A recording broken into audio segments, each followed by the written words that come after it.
Alô? Então, bora lá, Cauê? Hugo, vamos lá. Então, boa noite a todas e todos. Aí, obrigado pela presença. Em nome da Tapera, aí, a gente agradece aí todo mundo que veio acompanhar. A gente agradece especialmente aí as autoras e organizadoras, a Esther e a Ana Luísa. É um trabalho importante e a gente está atual, contemporâneo e necessário e bem completo, né, abrangente. Agradecer ao Cauê e o Hugo aí da editora Autonomia Literária. Não sei se quer falar. Não. E vamos fazer aqui, então, uma conversa aqui de apresentação do livro. E depois a gente abre aí para algumas perguntas. E é isso, então, fiquem à vontade, Esther. A gente está fazendo o streaming aí ao vivo na página da Tapera. E depois o vídeo vai ficar disponível tanto no Facebook quanto no YouTube. O pessoal da Autonomia também vai poder usar o vídeo aí. Então. Obrigada. Então. Bom, queria agradecer, então, aqui a Tapera e também o pessoal os editores que estão aqui, vou explicar um pouquinho a ideia desse projeto do livro, que sem a autonomia literária seria impossível, e esse espaço aqui na Tapera é excelente para a gente poder fazer a divulgação. Então, a ideia ela veio um pouco já de... acho que eu, Pedro, Ana Luísa e os autores todos do livro, né, são um número enorme de autores, alguns devem chegar aqui hoje durante a noite. A gente estava participando de vários debates, na verdade, que a gente começou a participar muito de debate na época da discussão da Emenda Constitucional 95, né, que começou com a PEC 241, depois com a PEC 55, e finalmente foi aprovada em dezembro de 2016 como Emenda Constitucional 95. E a gente, na época, participou de vários debates para dizer como isso seria um problema gravíssimo para o Brasil se fosse aprovada essa emenda. E a gente já estava vindo de umas consequências de uma série de cortes que tinham sido feitos em 2015, vendo já o que estava acontecendo e falando, olha, se forem aprovadas essa emenda, a gente vai ter uma série de consequências gravíssimas para frente. Então, a gente começou a estudar isso, ver o que ia acontecer, etc. Então, o livro ele meio que surgiu um pouco disso. E já desde do ano passado, a gente criou, na Fundação Friedrich Ebert, um observatório da austeridade. A ideia era começar a olhar em cada área o que estava acontecendo, quais eram os retrocessos que já estavam acontecendo e quais seriam os futuros, o que poderia acontecer no futuro. E, na verdade, o livro ele começa um pouco com parte das discussões que a gente fez lá na Fundação Friedrich Ebert e foi ampliado. E aí, já conversando com o pessoal da Autonomia Literária, com o Cauê e com o Hugo, a gente montou a ideia do livro de fazer, então, pegar algumas áreas, assim, e a gente não conseguiu cobrir todas as áreas que são afetadas. A gente escolheu muito as áreas sociais, mas a gente sabe que isso vai ter consequências em diversas outras áreas, e foi analisando e foi convidando pessoas que eram especialistas nos temas. A gente não é especialista em todas essas áreas que estão no livro, depois eu vou falar um pouquinho quais áreas que estão. Convidamos especialistas em cada área para escrever o capítulo do livro. E a Ana escreve um de ensino superior, e eu e Pedro, a gente escreve 2 capítulos iniciais, junto com outros coautores. O primeiro, um pouco para falar desse conceito de austeridade, o que ele significa na economia, austeridade fiscal, e a gente tenta demonstrar um pouco quanto ele vem. A gente até vai buscar as raízes dele, ele vinha um pouco de uma filosofia moral, esse conceito de austeridade, como ele foi e mostrando como é que ele é aplicado para o governo não faz muito sentido. E depois mostramos como toda a parte, digamos assim, os dados que supostamente seriam utilizados para defender essa ideia são totalmente falhos. Os próprios estudos que usam o próprio estudo desmonta os argumentos favoráveis à ideia de austeridade, e depois mostrar que, no fundo, isso é um projeto um novo projeto para o país. E esse é um pouco o mote do livro. E a gente, infelizmente, a gente percebe que as consequências que a gente está falando no livro elas já estão acontecendo efetivamente. E aí a gente tem até um texto que a gente depois soltou já na internet, depois a gente pode passar para vocês, só com recortes de jornal, só com notícias de jornal, das consequências que já estão acontecendo em 3 anos de uma fortíssima austeridade fiscal com cortes em diversas áreas. E talvez um dos mais graves, que sintetize um pouco o que vai acontecer mais para frente no Brasil, é o aumento da mortalidade infantil. Esse talvez seja um dos dados mais graves, porque, de fato, para a mortalidade infantil diminuir, você precisa de uma combinação de fatores, e para ela aumentar também precisa de uma combinação de fatores. E grande parte deles estão retratados no livro. Não é uma questão só de saúde, é uma questão de acesso à renda, é uma questão de acesso a saneamento, é uma questão de acesso à educação, né, da própria família, ter noção de como é que funciona todo o processo do nascimento, do pré-natal, uma série de coisas. Né, e recentemente apareceu um outro dado de aumento da mortalidade materna, né, que, obviamente, essas coisas estão ligadas, e assim por diante, aumento da pobreza, aumento da miséria extrema, uma série de coisas que estão retratadas no livro. A gente depois tem um capítulo um pouco para mostrar qual o papel que a política fiscal tem na desigualdade de renda, né, como é que a política fiscal atua para reduzir a desigualdade ou para ampliar. E a gente tenta demonstrar que o que vai acontecer para frente, dada a aprovação da Emenda Constitucional 95, e na ausência de qualquer reforma na tributação, a gente tende a agravar um quadro que já é extremamente grave no Brasil, de uma altíssima desigualdade social, e que, na verdade, a gente sabe que essa desigualdade ela não é só uma desigualdade social, a gente sabe que é uma desigualdade histórica, que ela tem cara, ela tem cor, ela tem uma série de coisas. Então, a gente trata isso um pouco para mostrar como as consequências serão gravíssimas. Então, a gente foi, no livro, e até vocês já devem ter visto aí, alguns estão com eles na mão, a Ana depois vai falar um pouco das áreas, mas a ideia principal foi justamente torná-lo, e aí falar um pouquinho do título do livro, né? Economia para Poucos. Ele tem dois objetivos aqui, o título. O primeiro, obviamente, é demonstrar o quanto esse projeto que está em vigor aí é um projeto extremamente excludente e que torna a economia para poucos. A gente vinha de uma ascensão social, a gente sabe ainda que o Brasil continuava sendo um dos países mais desiguais do mundo, mas, pelo menos, a gente tinha um projeto que estava caminhando para uma maior inclusão. E aí, o que aconteceu depois da aprovação da Emenda Constitucional 95, e não só dela, claro, se a gente olhar, tem todo um projeto por trás, que a gente fala um pouquinho no livro, aprovação da mudança na legislação trabalhista, todo o processo de privatização fortíssimo que está vindo, de um desmonte do Estado, de forma geral, é um processo de exclusão social e um processo de tornar a economia para muito poucos. É um projeto defendido por poucos e que torna a economia para poucos. Mas ele tinha um outro... ele também... Esse título ele pode ser pensado de uma outra forma também, e a gente não quer que a economia, o tema economia seja para poucos. A economia, ela tem os economistas, assim como os advogados, estou vendo alguns advogados aqui, Hugo, Pedro, que eu conheço, talvez tenham outros advogados aqui. A gente adora falar no nosso próprio linguajar para tornar o tema pouco acessível às pessoas. E a ideia do livro foi justamente não ser um livro tão pouco acessível assim. A gente sabe que, óbvio, o livro que é um livro de economia, de certa forma, mas não é só de economia, é um livro social, é um livro de políticas sociais, de políticas públicas. Então, ele já tem essa abrangência, mas ele teve o objetivo, a gente tentou fazê-lo mais acessível, para que a economia também não seja para poucos, no sentido do debate não ser para poucos. Que mais gente possa entender o que está acontecendo, possa ajudar na argumentação e que a gente possa realmente conseguir fazer esse tema ser mais amplo e consiga mais gente entendendo o que está acontecendo e ajude na mudança. A gente tem uma outra coisa que a gente fez, acho que o pessoal da editora sabe bem, a gente teve uma preocupação que o livro saísse nesse período. A gente acelerou um pouco a edição do livro, obviamente, tinha a ideia de lançar na Flip, como alguns de vocês talvez tenham sabido. Foi um sucesso lá o barco da autonomia, que a Autonomia Literária organizou com outras editoras independentes. Foi um super sucesso, várias mesas super legais. Mas o objetivo não era a Flip, era o debate eleitoral. A gente tinha uma preocupação enorme de que esse livro saísse durante o debate eleitoral e, de fato, a gente conseguiu isso, porque era para que ele entre nessa discussão, seja, o que seria o nosso sonho, o centro do debate, e não o que está acontecendo, como a gente sabe, que o centro do debate está migrando para uma coisa extremamente grave.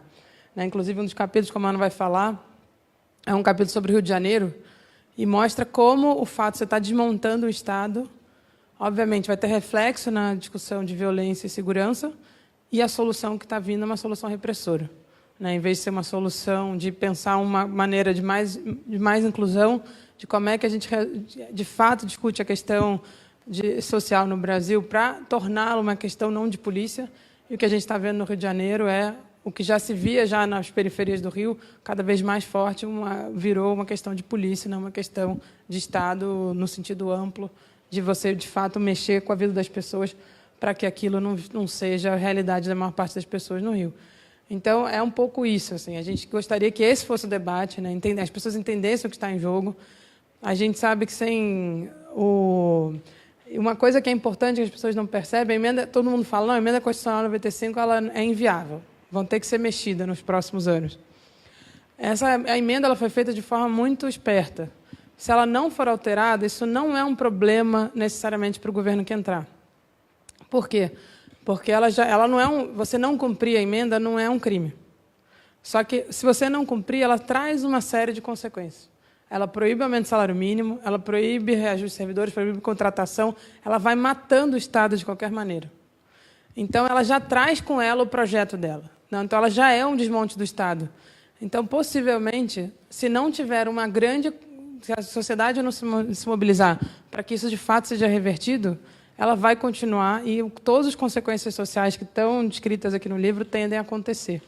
Então, por isso, também, a ideia do livro da gente conseguir ampliar esse debate, que mais gente entenda o que está acontecendo e ajude para tornar esse tema um tema bastante discutido e que a mobilização em cima de uma revogação dessa emenda, de uma mudança drástica nessa emenda, seja feita também. E aí o livro, antes de passar para a Ana, só falar todos os capítulos, né, se vocês perceberem, tem um subtítulo, que é Impactos Sociais da Austeridade, que eu já falei bastante aqui um pouco sobre isso, e aí a gente vai ver em diversas áreas esses impactos, mas tem a continuação de subtítulos é Alternativas para o Brasil. Né? Bonito assim, né? Parece um título forte. Mas a ideia é que cada capítulo ele tem uma mesma estrutura, mais ou menos. Ele começa dizendo naquela área como é que estava a situação, como é que evoluiu nos últimos anos, se tinha tido uma melhora, se não tinha tido uma melhora, onde estavam ainda os gargalos naquela... Então, se eu olhar a habitação, vai ter uma discussão sobre onde estavam os gargalos, na seguridade vai ter discussão onde estavam os gargalos. Aí, o que já aconteceu nos últimos anos, nos últimos 3 anos, a partir de 2015, né, que esse tipo de retrocesso que já aconteceu, e aí tentando ver o impacto disso na vida das pessoas, e, ao final, 2 partes finais. Uma do que vai acontecer se nada for feito, se continuar nesse processo, né, e aí vendo a gravidade em cada área, para onde vai, e qual seria a alternativa. Né? Então, a gente procurou, em cada capítulo, falar, olha, tem alternativas, dava para ser diferente. E aí a conclusão do livro também traz isso. Né? A conclusão do livro traz uma alternativa geral. E aí é um tema que a gente tem, né, discutido bastante e tentado colocar que a gente precisa repensar um projeto para o Brasil. Né? Um projeto que não seja excludente, um projeto que seja, ao contrário, seja uma economia para muitos e não para poucos. E aí vem essa ideia, no final do livro, a conclusão, ela traz o que seria essa ideia. A gente tem um projeto de desenvolvimento onde o objetivo final dele, o objetivo central, seja a redução de desigualdade. E a gente tenta mostrar que, se a gente tiver isso como objetivo, a gente vai fazer uma série de medidas que têm um potencial enorme de dinamizar a economia. Então, se todas as políticas redistributivas, diretamente, de transferência de renda, de valorização do salário mínimo, de uma mudança nos projetos de transferências sociais, de acesso à saúde e educação para a população, elas são dinamizadoras da economia, por viabilizar um mercado interno forte, etc. E toda a infraestrutura econômica e social. Então, o financiamento e saneamento, da saúde, da educação, são áreas que podem gerar um potencial de inovação tecnológica, podem gerar um potencial de construção, de atividade produtiva, de desenvolvimento industrial. Então, que a gente pode repensar um projeto de colocar a redução da desigualdade, de fato, como grande objetivo no Brasil, e criar todo um projeto de desenvolvimento econômico e social em cima disso. Então, essa é um pouco a alternativa geral que a gente propõe. Eu vou passar aqui para a Ana, para ela falar um pouco dos capítulos, para vocês conhecerem um pouquinho por dentro como é que é. E aí depois a gente abre aí e também outros comentários que a Ana queira fazer. E a gente abre, então, para o debate depois com vocês. Bom, boa noite. Primeiro, agradecer o convite aqui para a gente estar aqui apresentando o nosso trabalho, que não é só nosso, né? Como a Esther falou, são mais de 20 pesquisadores aí que participaram conosco nesse livro.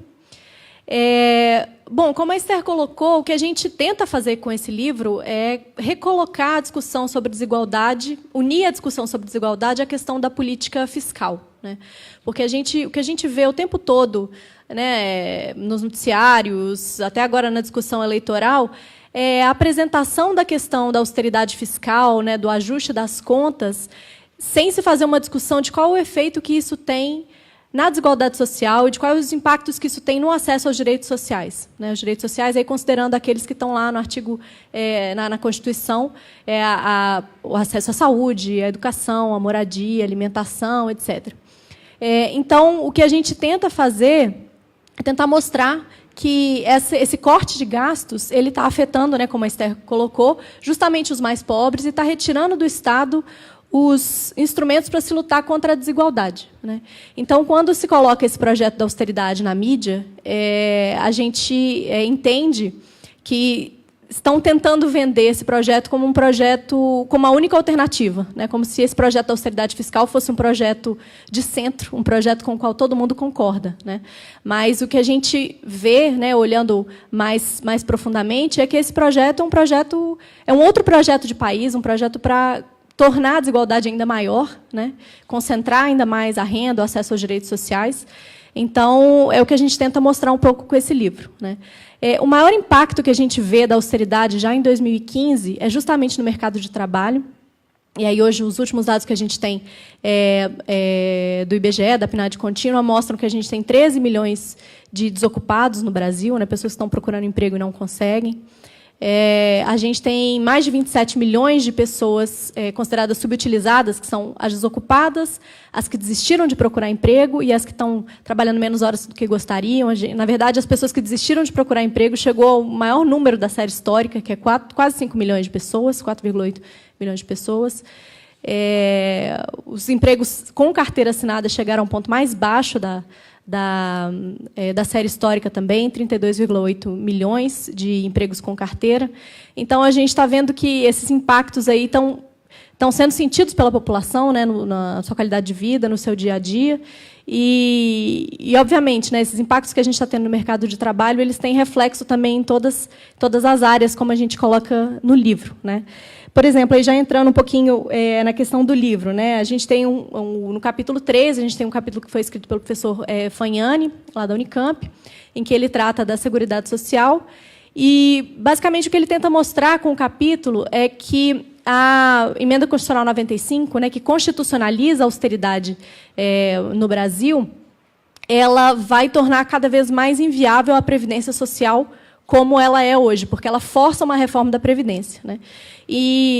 Bom, novamente, né, força-se uma reforma da Previdência e, com isso, força-se reformas também na Seguridade Social como um todo, né, que engloba a saúde, a assistência social e a Previdência Social, num momento de crise no mercado de trabalho em que as pessoas justamente estão precisando ainda mais, né, da Previdência Social, né? Saiu um dado, eu não vou lembrar agora de cabeça, mas que a gente chegou ao ponto mais alto, o número mais alto de famílias que cuja renda dependem majoritariamente da Previdência Social, né? Obviamente, né, se as pessoas estão desempregadas, você tem essa dependência maior ainda, né, dessa renda proveniente da Seguridade Social. Bom, e aí, junto com isso, a gente tem também, como a Esther colocou, né, esse limite maior aos aumentos do salário mínimo, ameaças de cortes ao BPC, ameaça ao corte ao programa Bolsa Família, etc., né? E a Seguridade Social ela tem justamente um papel de reduzir a pobreza no Brasil, né? Os dados que o professor Fagnani coloca no capítulo mostram que, se a gente não tivesse a Previdência Social, vou usar minha colinha aqui, cerca de 50% dos idosos na faixa de 65 anos estariam na pobreza e 65% dos idosos de 75 anos estariam na pobreza, né? Essa discussão nunca aparece quando a gente vai falar da austeridade fiscal e da reforma da Previdência, né? E aí depois se seguem 2 capítulos, um sobre saúde, outro sobre educação básica. Tanto a saúde quanto a educação eram áreas que tinham garantidas na Constituição um mínimo de investimento, mínimo de gasto, né? E, com a Emenda Constitucional 95, essa vinculação ela desaparece, né? Porque o que passa a valer é o que está escrito na Emenda Constitucional 95, né? Então, defender investimentos na saúde e na educação, ao mesmo tempo que se defende a Emenda Constitucional 95, que se defende o teto de gastos, é incongruente, né? Porque não se pode defender as duas coisas ao mesmo tempo. Porque o que a gente está vendo é que aquele piso né, que a gente tinha de garantia de investimento na saúde e na educação, na verdade, se transformou em um teto, né? E aí, como a Esther colocou, isso está tendo diversos efeitos, né? E o efeito mais perverso aí poderia ser, né, o aumento da mortalidade infantil, né?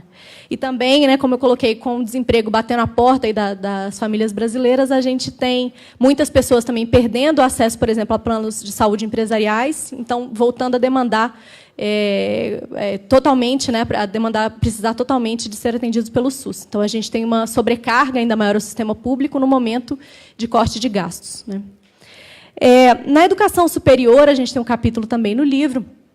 E a ideia geral do capítulo é mostrar que, nos anos 2000, a gente teve um processo de uma certa redução, né, o princípio de uma redução do elitismo que a gente tem na educação superior, né? A gente começou a incluir cada vez mais alunos de renda baixa, alunos negros, nortistas, nordestinos, né? A gente, com diversas políticas públicas, a ProUni, Reúne, com as cotas, né?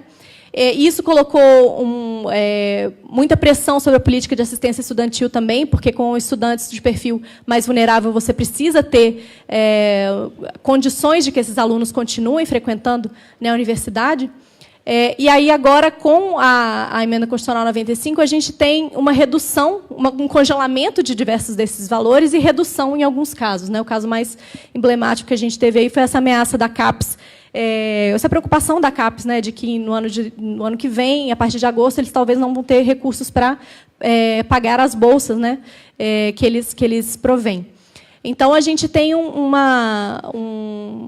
desmonte mesmo, né, desse processo de inclusão que a gente teve nos anos 2000, e essa ideia de que a universidade volte realmente a ser para poucos, né, a ser para a elite mesmo, e que a ciência brasileira continue a ser bancada pelos pais daqueles que podem estudar, né? Então, retirar, de fato, os alunos de perfil mais vulnerável da universidade. Depois se segue um capítulo sobre a política ambiental, que foi de autoria da Camila. E lá no texto da Camila, ela mostra que houve diversos cortes a partir de 2015 no Ministério do Meio Ambiente. Por exemplo, desde 2014, caíram os gastos reais empenhados com preservação, com conservação ambiental, caiu 33%.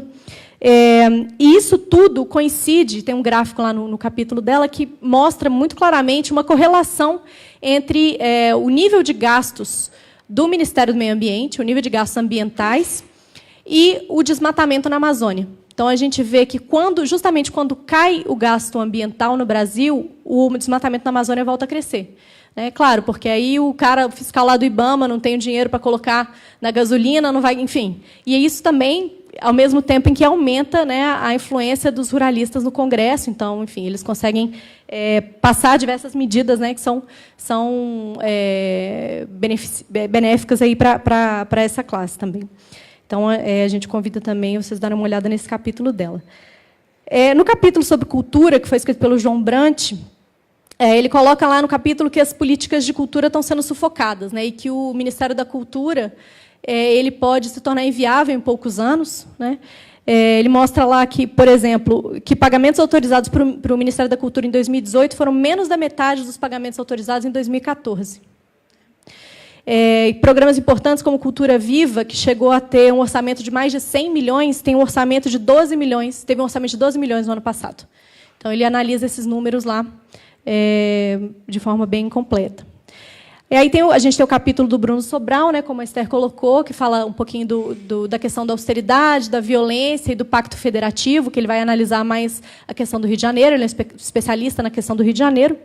E ele mostra que uma das causas, né, dessa escalada da violência no Rio de Janeiro está ligada à questão da austeridade fiscal que foi imposta ao Estado, que aumentou o desemprego, que aumentou as taxas de pobreza, né?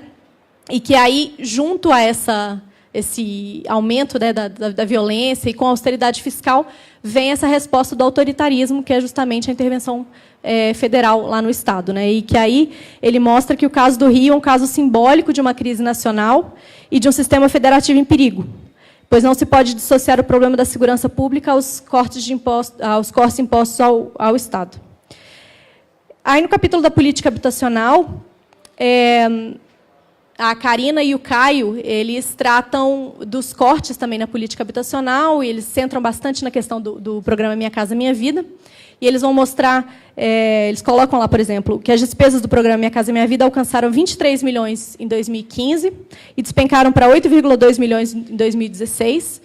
E esse corte ele foi justamente mais localizado na faixa 1 do programa, que é a faixa que atende as famílias de renda baixa, e é justamente onde está mais concentrado o déficit habitacional no Brasil. Então, novamente, aqueles que estão sofrendo mais com o corte das políticas públicas são aqueles mais vulneráveis também.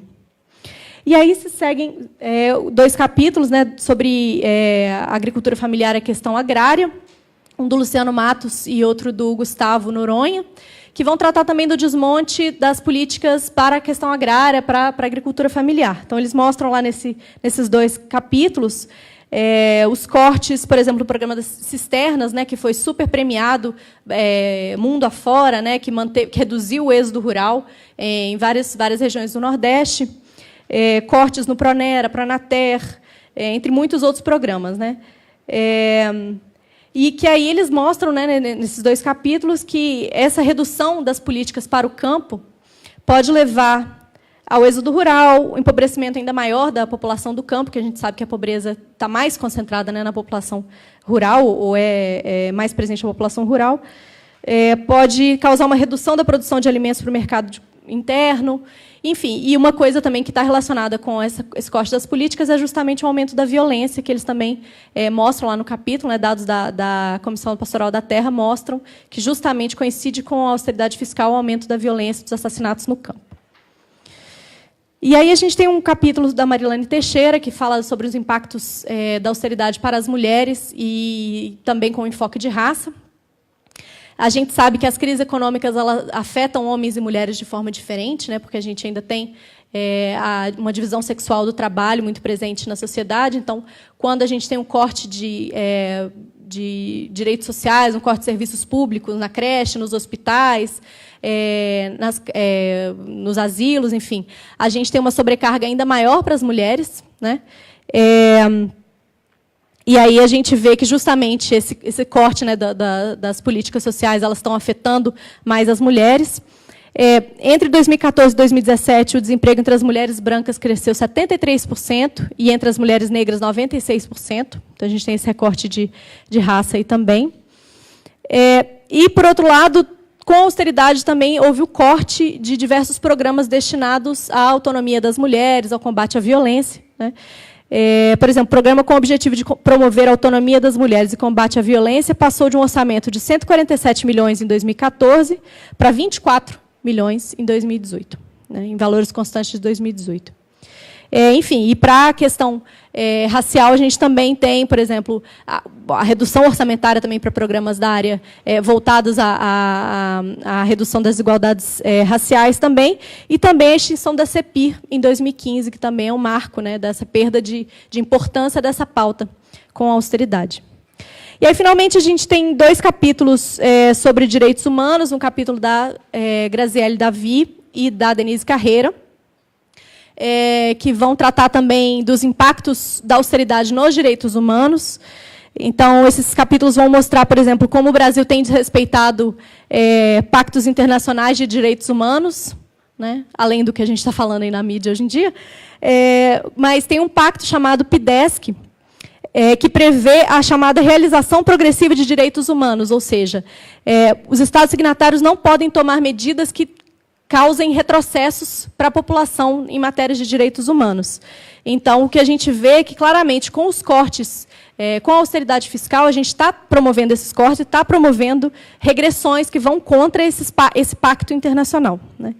E o capítulo da Denise, né, vai mostrar os efeitos da austeridade na vida das pessoas, né, a tríplice epidemia, dengue, zika, chikungunya e todos os efeitos que isso tem para a população, especialmente no Nordeste, o desmonte das políticas indígenas, das políticas quilombolas e aumento da população de rua, né. Então, assim, a gente tem aí uma coletânea de desgraças, né, que é o que a gente tenta mostrar, né, no livro, todos esses impactos que a gente tem da austeridade fiscal em cada uma das áreas, né? Óbvio que ficaram algumas coisas de fora, né? Mas a gente tentou mostrar que, de fato, essa política é um novo projeto de país, né? Um projeto que, de fato, tenta tornar o Brasil ainda mais desigual, né? Então, bom, é basicamente isso. A gente tentou dar um panorama, né, nos capítulos do livro. Deixa eu passar para a Esther. Acho que a Ana falou super bem dos capítulos, e aí, só um ponto que eu acabei não falando antes, que eu acho que pela fala dela, eu até lembrei de falar isso, que eu acho que uma das coisas importantes do livro, bom, o João acabou de chegar, a gente tinha acabado de falar do seu capítulo, para quem não conhece, o João Brandt escreveu o capítulo da cultura. Uma coisa interessante do livro foi juntar várias áreas. Né? Porque se você for olhar, alguém que for da área da saúde já vai conhecer muita discussão dentro da área da saúde, alguém que for da área da educação já conhece muita discussão dentro da área da educação, só que corre o risco de uma área ficar disputando com a outra o pouco orçamento que se vai ter nos próximos anos, que não só é pouco, como declinante. E a ideia do livro é justamente que isso não aconteça. Né? Que, na verdade, a gente precisa unir esforços para reverter essa situação. Eu fui recentemente, lá na universidade, a gente fez um debate sobre o impacto na educação, e a coisa da CAPES, que a Ana falou super bem, é muito emblemático, porque a comunidade científica tem muita força. Na hora que veio a discussão da CAPES, foi manifestação no dia, o governo falou, não vamos mais cortar. Mas ele não vai cortar ali, ele vai ter que cortar em algum lugar. Porque o dinheiro é o mesmo, não mudou, ele não revogou a emenda constitucional. Então, para ele poder manter as bolsas, que é uma coisa essencial, se você quer ser um país que tenha ciência e tecnologia, você vai ter que cortar em outro lugar. Ele vai ser aonde? Vai ser no dinheiro da saúde, vai ser no dinheiro da cultura, mais uma vez. O João sabe que a cultura, no final, você vai rapando dinheiro e não vai sobrar nada. Ah, não, cultura é menos importante. Mas por que cultura é menos importante? Então, essa discussão que a gente quer evitar. E, na verdade, juntar todos no mesmo livro tinha esse efeito também. A gente não fazer um livro só sobre o impacto na saúde, nem só sobre o impacto na educação, nem só sobre o impacto na cultura. É mostrar que, na verdade, por ser um desmonte, vai ser um desmonte em todo mundo. Nessa semana também teve muita comemoração, que é triste a gente comemorar, que conseguiu botar na Lei de Diretrizes Orçamentárias para não reduzir o gasto com a educação. Não reduzir, não aumentar. A gente ficou feliz de não redução. Isso é o mínimo, a não redução. E o problema foi exatamente o que a Ana falou no início. A emenda constitucional ela teve como ponto central de tirar os mínimos de saúde e educação. Esse foi o ponto, por isso que é uma emenda constitucional. Se fosse só uma regra fiscal, não precisava de emenda constitucional. Você precisou de emenda constitucional porque você queria diminuir os mínimos com saúde e educação. E a gente está comemorando que vai manter o mesmo orçamento nominal do ano anterior. É uma desgraça isso. Isso não é uma coisa assim. Ainda bem, isso é o mínimo, é verdade. Né? Porque a gente sabe que essa coisa da CAPES foi porque o orçamento que o MEC tinha recebido já era menor do que para 2019, porque o governo está fazendo o orçamento, né? Ele manda os limites para os ministérios, ele tinha mandado um limite menor do que o para 2019 que 2018. Então, a briga para manter já foi uma briga para ter o mínimo. Só que, de novo, o teto vai aparecer. Para a educação não ter corte, vai ter cortado em outro lugar. Necessariamente. Esse ano, a gente já está no limite do teto. A gente tem só 400 milhões abaixo do limite do teto em 2018. E esses 400 milhões é a custa de muito corte. Você tem 400 milhões de espaço à custa de muito corte em diversas áreas. 400 milhões para a educação é ridículo. O orçamento total da educação é 100 bilhões. 400 milhões não é nada. O orçamento total da saúde é 130 bilhões.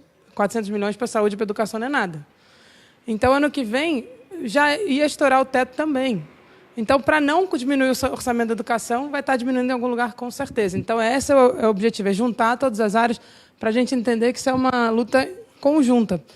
E, só para terminar, acho que a Ana falou, e eu acabei não falando isso, né, a Ana falou super bem, tem uma falácia enorme no discurso, que eu só anunciei, mas acabei não falando, com a maior falácia. É a maior mentira que isso é para resolver a questão fiscal. A maior mentira de todas é que a austeridade serve para resolver o problema fiscal brasileiro. É mentira isso. Assim. A gente viu, e isso aconteceu na Europa, aconteceu no Brasil, a gente teve uma austeridade fiscal, ela se autodestrói. Você tenta fazer um ajuste, corta um monte de gasto, mata a educação, mata a saúde, mata os investimentos públicos, e a economia mata a gente, e a economia vai se esvaindo, como está acontecendo, você piora a sua arrecadação, e o resultado fiscal só piora. Então, a maior engoda de que isso é para resolver a questão fiscal. Isso é para, de fato, sim, mexer no projeto de país e fazer frente, a gente fala isso bastante no capítulo 2, né, que a gente é meu, Pedro e do Fernando Geiger, a gente mostra isso como isso, na verdade, é um projeto para entrar no conflito distributivo que teve no Brasil. A gente tinha políticas que estavam redistribuindo renda, estavam aumentando a participação de salários, redistribuindo renda para os mais pobres, mudando o acesso das pessoas que não tinham acesso à educação superior, não tinham acesso à saúde e vários serviços.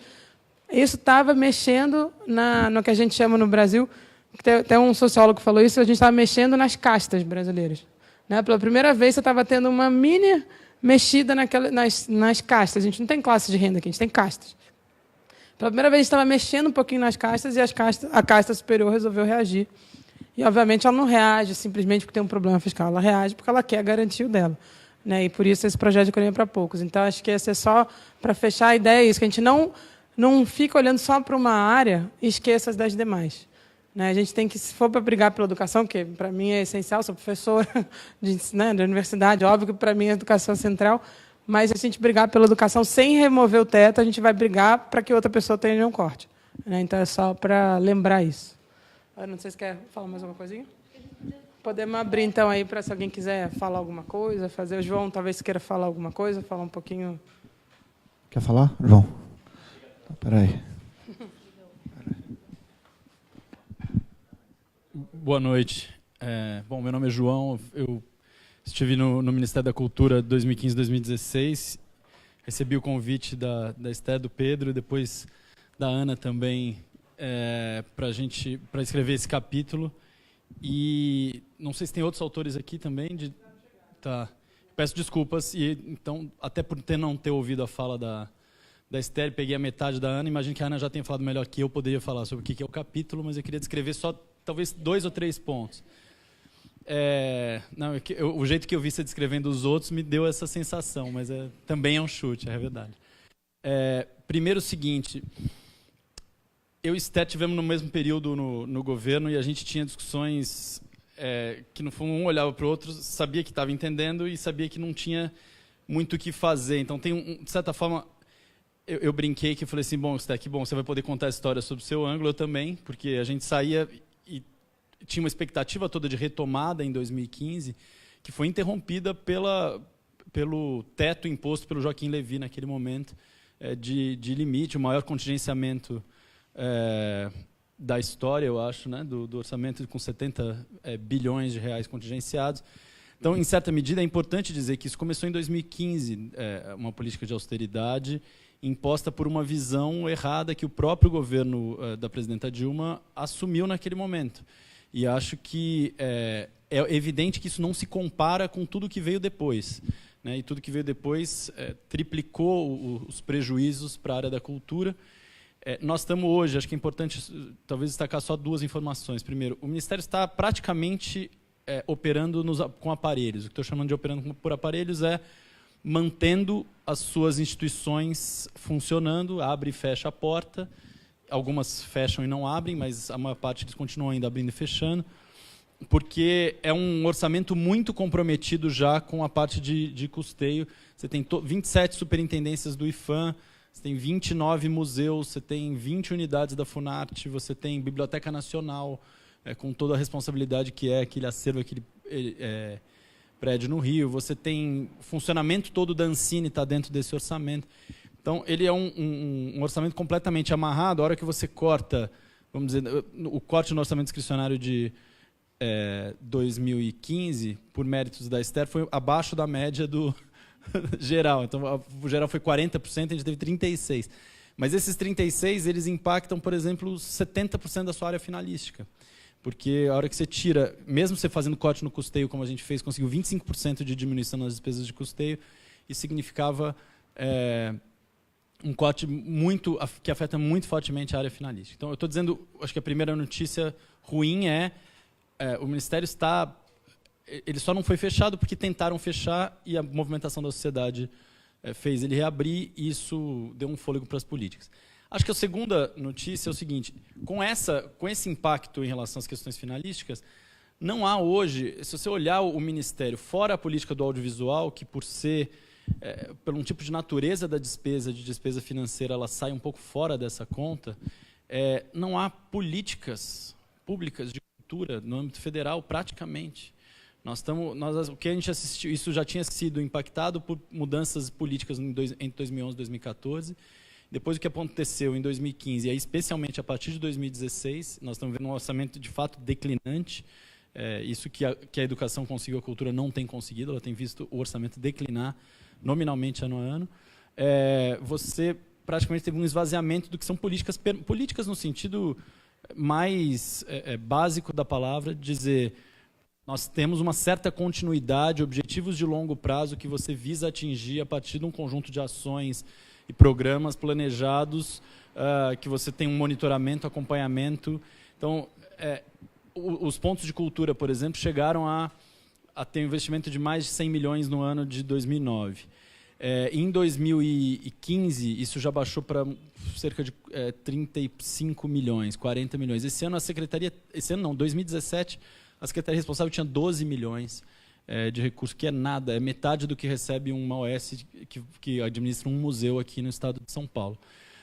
Só para falar dos pontos de cultura, poderia falar de outro, o Fundo Nacional da Cultura, que é de onde deveria sair toda a base de financiamento para a sociedade civil, que se contraporia à ideia da Lei Rouanet.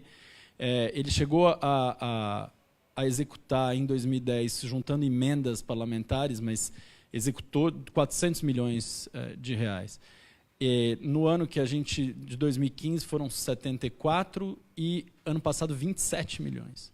Então, ele praticamente mingou e está desaparecendo. Esse ano, o limite todo, eu não sei se teve novo contingenciamento, nova mudança no decreto de programação, mas o limite era de 504 milhões para o MINC, com 400 comprometido com o custeio da máquina.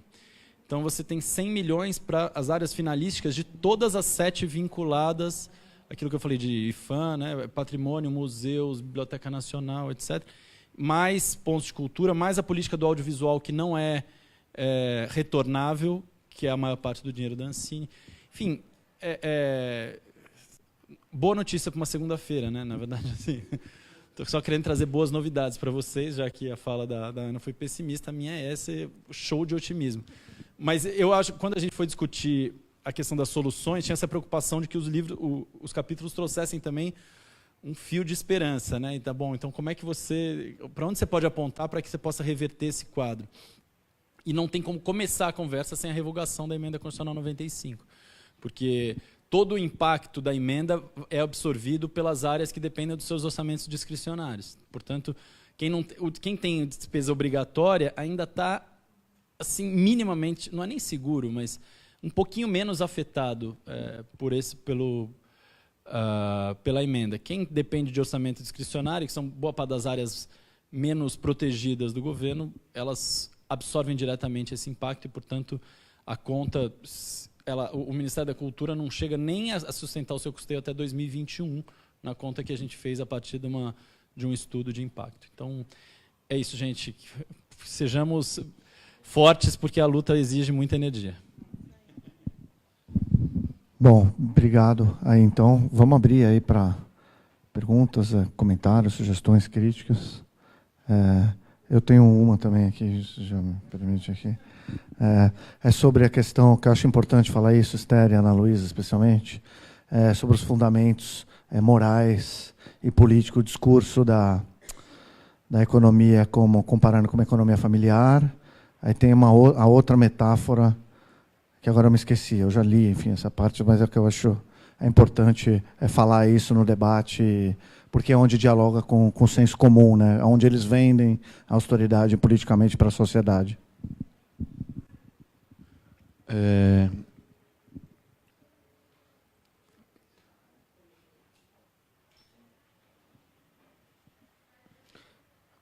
Positivamente, estava pensando aqui, também tem um setor da sociedade que sempre amplia o orçamento em tempos de austeridade e crise. Isso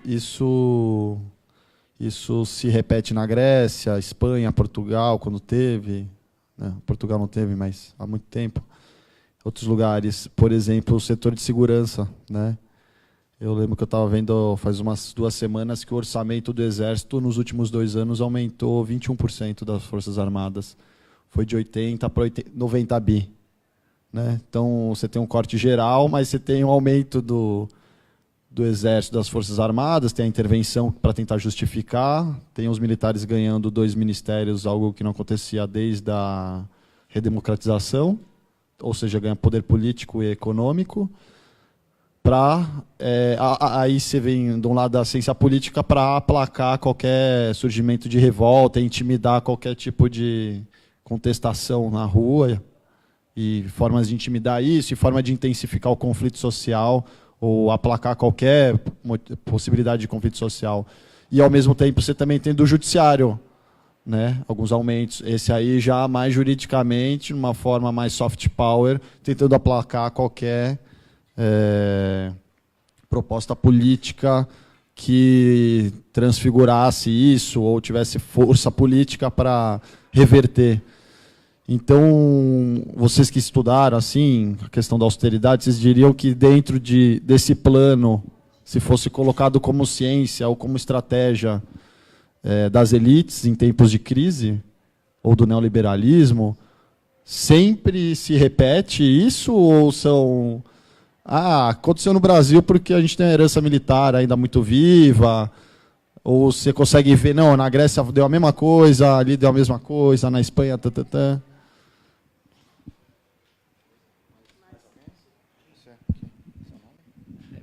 Eu sou Alexandre, obrigado. Acho que o livro foi salutar para o momento. Acho que é muito importante que saiam considerações assim. E o que eu queria colocar, acho que complementa um pouquinho das perguntas que vocês fizeram, é que a gente vê, neste momento agora, e como tudo foi montado, uma engenhosidade muito grande, tá? E uma rapidez, né? A gente vê o Estado sendo corroendo dia a dia, não é... E a gente não viu essa rapidez em lugar nenhum. Nem na Europa não foi tão rápido assim, sabe? Então, eu queria ver o que vocês veem de particularidades, né, nesse movimento em que a gente não enxerga em outros movimentos.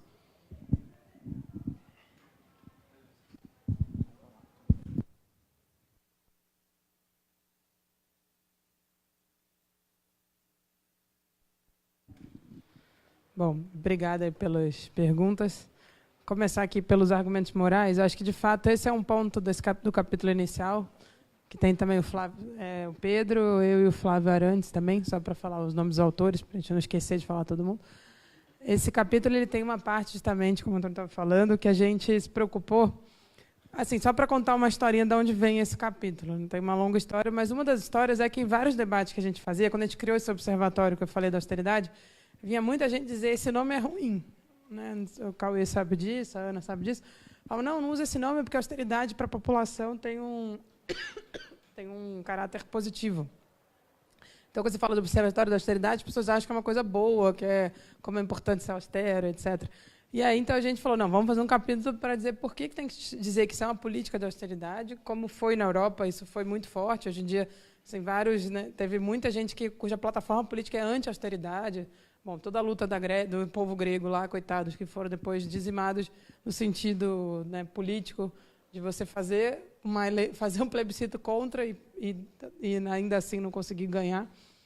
Né, eu acho que então a gente resolveu mostrar isso. E aí recuperou isso, da onde veio a origem do termo, né, como é que isso entrou na economia.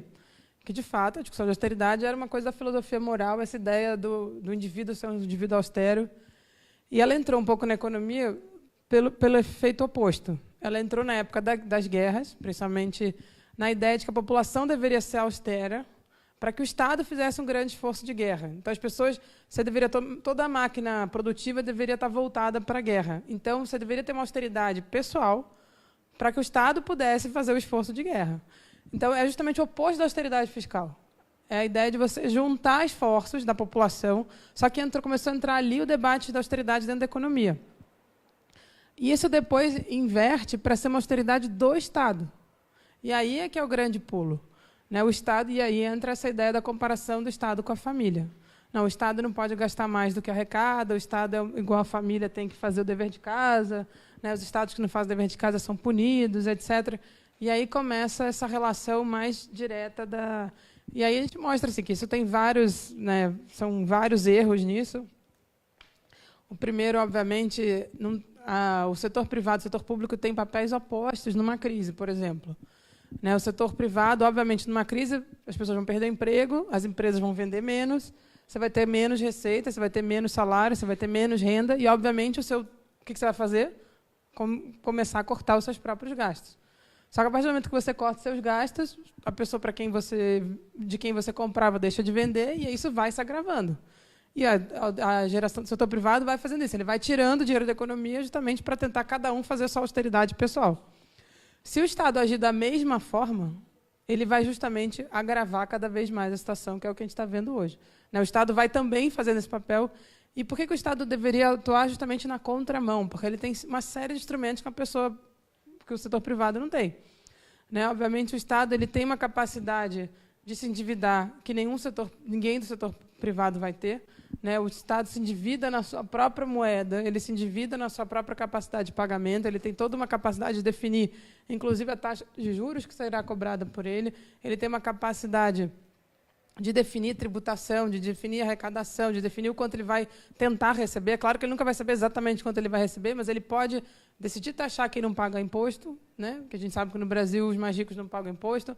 Você tem uma série de coisas que o Estado pode fazer que uma família jamais vai poder fazer. Então, essa é uma grande falácia. A gente vai demonstrando isso nesse primeiro capítulo, como essa ideia de que o orçamento familiar e o orçamento do Estado são iguais é um absurdo. Na verdade, eles deveriam ser completamente opostos. E, na verdade, o Estado ele tem que agir de forma contrária ao setor privado na crise e ele tem uma capacidade de puxar a economia que o setor privado sozinho não tem. E aí, obviamente, quanto pior a situação, mais entra o papel do setor público. E a emenda constitucional ela tem essa coisa gravíssima. E, na época, assim, quando a gente estava lá discutindo, falava, não, pelo menos põe uma cláusula de escape, pelo menos põe alguma coisa. Isso não tem zero. Se a economia ficar patinando como ela tende a ficar patinando nos próximos anos, a gente viu... Já o crescimento do ano passado foi ridículo, o desse ano tende a ser ridículo também. É um crescimento que não gera emprego suficiente, é um crescimento que não gera renda suficiente, e o Estado não pode fazer absolutamente nada. A única coisa que ele pode fazer é ficar parado esperando que alguém faça alguma coisa. E isso não vai acontecer. O mundo, para piorar, a gente não tem nenhuma expectativa que a China vai bombar, que os Estados Unidos vai bombar, que algum país vai sair por aí bombando. Então, a gente tende a ficar nessa grande estagnação aqui, porque você amarrou completamente a mão do Estado. E, obviamente, isso não é por acaso. E aí eu vou entrar... Antes de entrar na particularidade do Brasil, eu volto para isso. Acho que o ponto do Cauê, assim, ele concorda bastante com o que você falou, da coisa de ser totalmente seletivo, na verdade. A austeridade ela não é uniforme. Ela nunca é uniforme, ela é completamente seletiva. E no livro a gente tenta mostrar isso, que, na verdade, você vai percebendo que ela vai sempre pegando o mesmo grupo. Ela nunca pega um determinado grupo. E talvez essa coisa da aprovação do aumento do judiciário, que foi feito pelo próprio judiciário, o próprio Supremo, é que eles não têm capacidade de fazer sozinhos, mas eles propuseram ao governo que dê para eles um aumento de 16%. Excelente. Eles podiam revogar a emenda constitucional 96. Eles podiam dizer que a emenda constitucional ela é completamente inconstitucional, que é muito fácil fazer isso. Tem um monte de advogado aqui. Eu não sou advogada, muito menos constitucionalista, mas do pouco que eu aprendi nesses anos no setor público, é obviamente inconstitucional pelo retrocesso, talvez de alguma cláusula pétrea de não retrocesso social, de alguma coisa que vai... Então, o Supremo, se ele se quer se dar esse aumento, ele deve perceber que, se ele merece isso, a população brasileira também merece esse aumento. O aumento é 5 mil e alguma coisa. Só o aumento. É 5 bi, né? Não. Por pessoa, 5 mil. Não, fora que ele mantém lá o auxílio moradia de 4 mil para quem já tem imóvel, enfim, todas as outras regalias que a gente sabe que existem, que estão totalmente mantidas. E, no mínimo, eu falei, tudo bem, você quer fazer isso? Sei lá, você acha que você precisa, seu salário é muito baixo, 33 mil para um país cujo salário médio é 2 mil, é um salário baixo, tudo bem, concordamos, porém, se você olha, isso no mínimo tem que perceber que os outros também, o resto da população também precisa disso. Isso era o mínimo de empatia social, e nem isso. E eu acho que talvez uma das coisas mais tristes para mim foi quando a gente, no meio da discussão da emenda constitucional, chegou para o Barroso eliminar e a resposta dele é que não era uma questão constitucional, pelo amor de Deus. Se isso não é constitucional, o que é constitucional? Então, acho que esse ponto é uma coisa que... E aí entra a seletividade geral. A questão da segurança é outra. Você tem toda a razão. Se a gente for olhar nos orçamentos, você vai ver que quase todos os orçamentos foram draconianamente cortados, como... O caso da cultura foi bom, viu, ter chegado, talvez seja um dos casos mais graves, mas não é o único que está nessa situação. Tem outras que simplesmente acabaram. As áreas que eram consideradas identitárias, seja lá o que se chama, que é um absurdo chamar assim, eles foram esse aí, praticamente zerados, né? Ou outros orçamentos foram praticamente zerados. Então, a gente... no caso, de fato, da defesa, e são 2 pontos, você falou. Uma de ter um novo ministério e, pela primeira vez desde a redemocratização, o Ministério da Defesa ser comandado por um militar. O que também não é pouca coisa, assim, do ponto de vista simbólico, no mínimo, né? Emblemático. Nada contra as Forças Armadas, mas a gente pensar na situação que a gente está vivendo hoje não deixa de ser simbólico esse efeito. Né? E aí, entrando na particularidade do Brasil, eu acho que tem... obviamente, a velocidade dela tem a ver com o fato dela não ter sido democraticamente definida. Né? Você não teve uma eleição cujo esse projeto ganhou. Poderia ter tido, como aconteceu na Argentina. Então, sei lá, sabe, o povo argentino é meio doido. Eles uma hora querem uma coisa, outra hora escolhem outra. Ou, sei lá, como é também, não vou...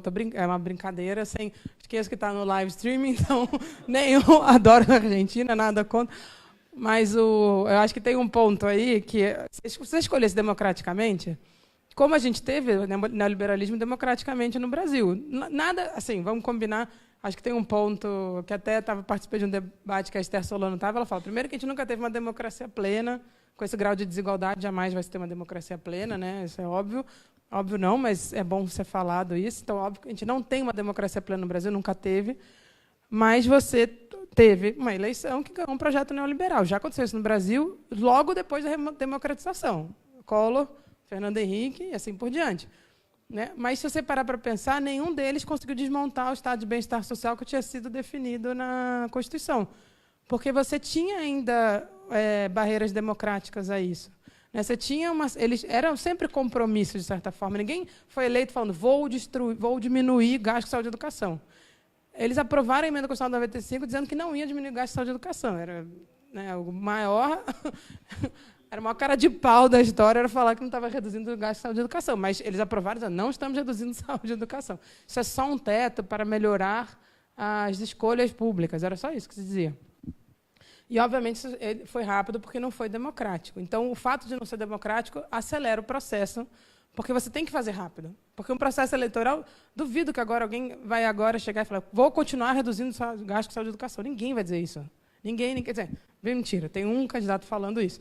Mas e tem lá o seu percentual relativamente alto de votos, infelizmente. Mas, tirando esse caso aí, a maior parte diz que não, que tem que pensar, a gente tem que melhorar a eficiência do Estado, né? Vamos tornar o Estado mais eficiente para ampliar o acesso aos serviços. Todo mundo fala isso.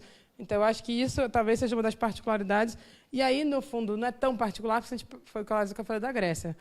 Né? E, na verdade, em toda a Europa, não foi totalmente democrático, porque a Europa ela tem um sistema que é plurinacional, pelo próprio Tratado de Maastricht, que obriga todo mundo a ter uma certa... E, mesmo lá, entra essa coisa da seletividade que o Cauê falou. Quando a Alemanha e a França não cumpriram lá as regras fiscais, não aconteceu absolutamente nada. Quando foi a Grécia, a Espanha, Portugal, Irlanda que não cumpriram, aconteceu de tudo. E, no caso da Grécia, então, nem se fala. No caso da Grécia, é um país que está com retrocesso social... E a gente esquece isso. A Espanha continua com desemprego entre jovens altíssimo. Um amigo que é casado com uma espanhola falou que os filhos dos amigos dela se formam na faculdade e não tem absolutamente nada para fazer. É uma pessoa de classe média, alta, estudaram numa universidade boa, terminam a faculdade e não tem absolutamente nada para fazer porque não tem emprego para jovem na Espanha.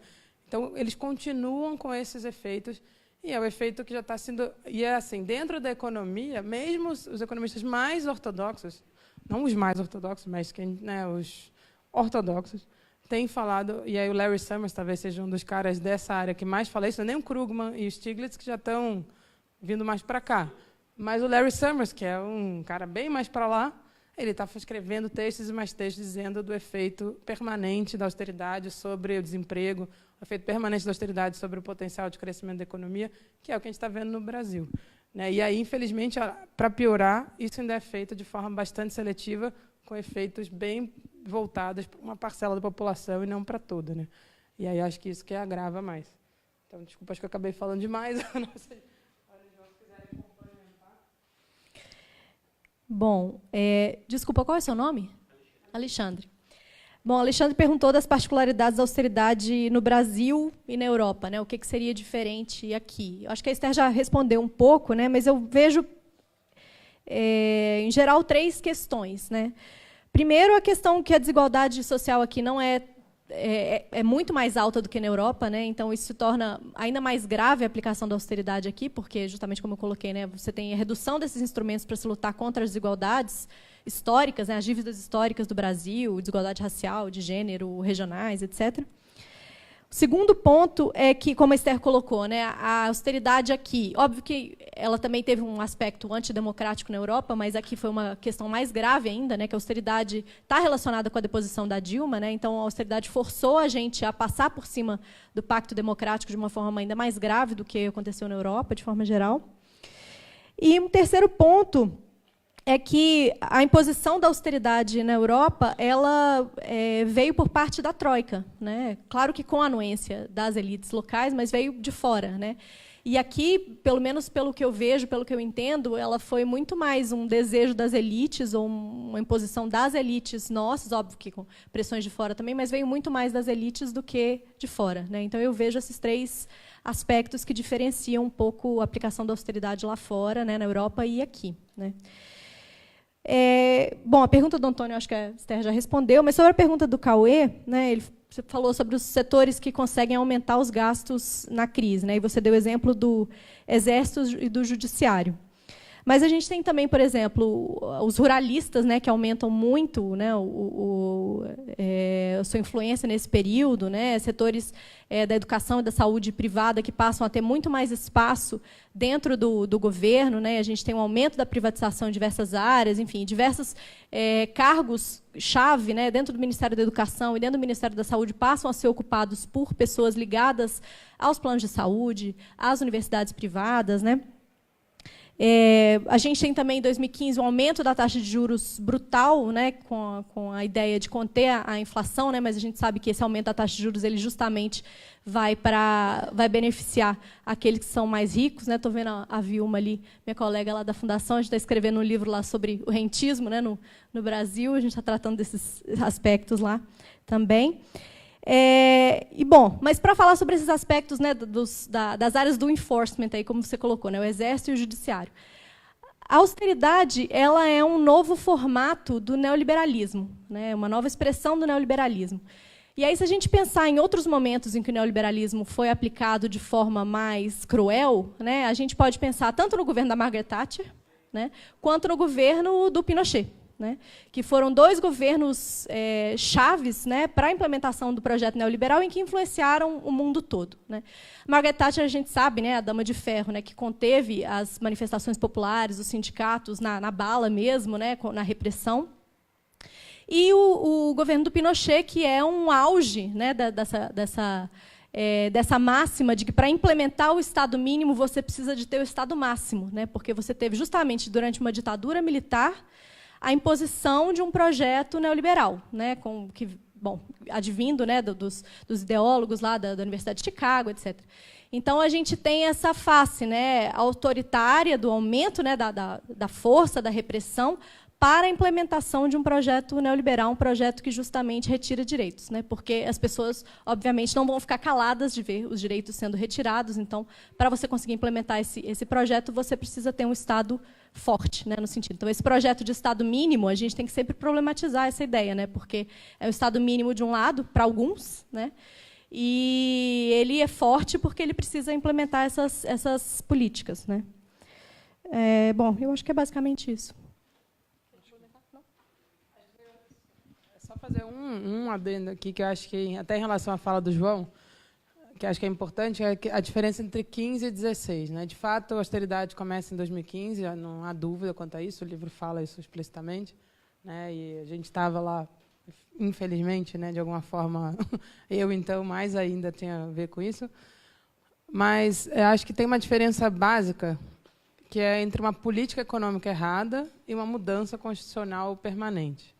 Né? Ali, claramente, era uma política econômica errada, e ali já era uma disputa de forças. Ali já era, claramente, esse mesmo, quem vai fortalecer a queda da Dilma e mudar, de fato, o projeto de forma permanente, foram as mesmas pessoas que estavam pressionando ali para essa mudança relativamente radical em 2015. Né? Então, mas ali ainda era uma política econômica muito errada, com consequências econômicas ruins. mas reversível. Inclusive, estava começando a ser revertido quando começa todo o processo da deposição. Então, assim, acho que é importante entender que foi ali mesmo. Já era uma disputa importantíssima política, né? Já era uma disputa de se quer continuar, a política fiscal não é mais sua, né? Já tinha isso, e mesmo assim não é suficiente, porque, de fato, a partir do momento que começa a dar os efeitos, você começa a reverter a política econômica errada, e fala, não, vai reverter, não, agora sai daí, porque a gente vai fazer o negócio para que, não importa quem seja eleito nos próximos 4 anos, nas próximas 5 eleições, não é assim uma questão de vamos mudar aqui. Não importa quem seja eleito, está definido o que o Estado vai poder fazer e que é ser reduzindo para um lado e aumentando para o outro, como a Ana falou. Eu acho que é isso, era só para dar esse... Só uma parte anedótica, mas que eu acho que, não sei se Dario estava nessa época também, mas a gente teve nessa discussão. A gente, em 2015, não sei se vocês lembram, a Dilma mandou, o Ministério do Planejamento manda uma proposta de orçamento com uma proposta no 31 de agosto, que é a data onde sempre tem que mandar, acho que tinha um déficit de 30 bi previsto. E foi um escândalo, porque como assim vai prever um déficit? Não, o orçamento não pode ter déficit. E isso veio principalmente depois que teve um rebaixamento de nota da FIT, teve mais algumas coisas ali que gerou uma pressão política e de uma opinião pública, vamos botar entre aspas aí, publicada. Enfim, a expressão, mas no fundo a gente está falando de quem tem mais voz e acesso aos meios de comunicação, inclusive os próprios donos, para que fosse mandada uma correção de orçamento. Então, isso é enviado, uma correção que sai desse déficit de 30 bi para gerar um superávit de 7, sei lá, uma coisa assim. De 30 também. Então, é 60 de mudança aí, de delta. Isso significou um corte geral para todo mundo. Bom, o Mink nem se fala, também se lascou nessa história, de 15 para 16. Aí, para conseguir fazer isso, a meta, conversar com esse número, um corte brutal no começo do ano, um contingenciamento brutal no começo de 16, com a expectativa de que você tinha que ir lá e mudar a tal da meta, essa meta insana. Por que eu estou falando isso? Porque daí, a hora que muda o governo, a proposta do planejamento, acho que era uma meta de 70 de déficit. Já era... Enfim, aí o Jucá já chegou e falou, não, a gente vai passar aqui 170. A hora que saiu a Dilma e entrou o Temer, eles simplesmente mandaram o déficit lá para cima para não ter problema nenhum. Era assim, já pega... Aquele momento que você vai para o fim de semana na praia, você fala, não sei quanto que eu vou precisar, já pega, sei lá, 300, tira 300 no caixa eletrônico, porque eu sei que eu vou gastar 100, mas vai que quer comer um negócio na praia. Então era um negócio assim, não, vamos deixar uma folga. Não teve questão sobre isso. Então, estou levantando isso só... Oi? Em uma semana. Então, eu estou dizendo isso só para falar assim, o impacto essas ondas que os meios de comunicação conseguem, de certa forma, gerar a partir de uma percepção, transformar a percepção da sociedade numa coisa, isso aqui é dramático ou não é completamente casuístico e operou muito fortemente nesse processo entre 2015 e 2016, A e B, vamos dizer assim. Desculpa, eu tinha sido... Tá. Eu gostaria de fazer uma provocação para vocês. A primeira uma questão da Thatcher e do Pinochet. Eu até acrescentaria o Yeltsin, na Rússia. Tirando a exoticidade do caso, me parece até que foi um modelo mais agressivo do ponto de vista do corte de direitos sociais na Rússia dos anos 90.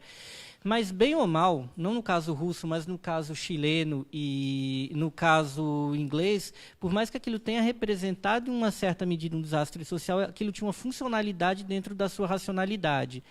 Eu não sei exatamente se isso que o Temer está fazendo com a PEC do teto e todo esse arranjo consegue ser funcional dentro da sua própria racionalidade. Quer dizer, fazer uma drenagem, mas fazer a própria economia girar, nem que seja para uma pequena parte.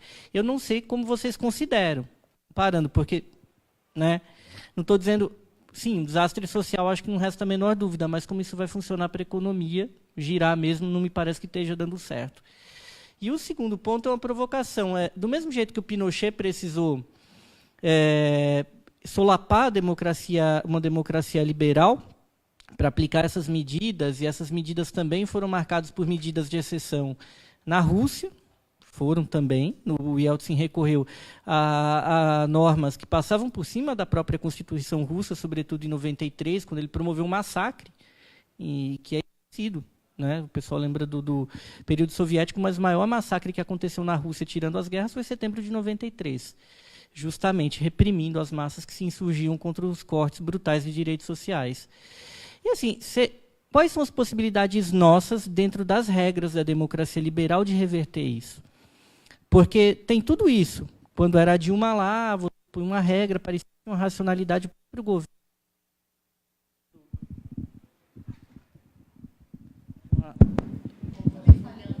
De uma maneira, o próprio governo ele estava agindo de uma maneira até ingênua e tentando, dentro daquelas regras do jogo, reverter essas medidas ou passar um atestado de boa-fé. O Temer não, mas o Temer dentro de um cenário que me parece um governo, eu que sou do direito constitucional, muito pouco razoável. Então, como é que vocês veem isso? Quais as possibilidades nossas dentro, por exemplo, qual a efetividade dessa eleição para a gente poder reverter essas medidas? E dentro das regras do jogo, sem até ir numa contraofensiva?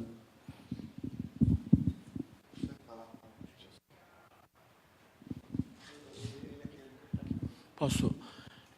Boa noite. Então, a minha dúvida, também uma provocação, a gente chegou num ponto que é aquela velha história do fundo do poço, cavando, o fim não chega.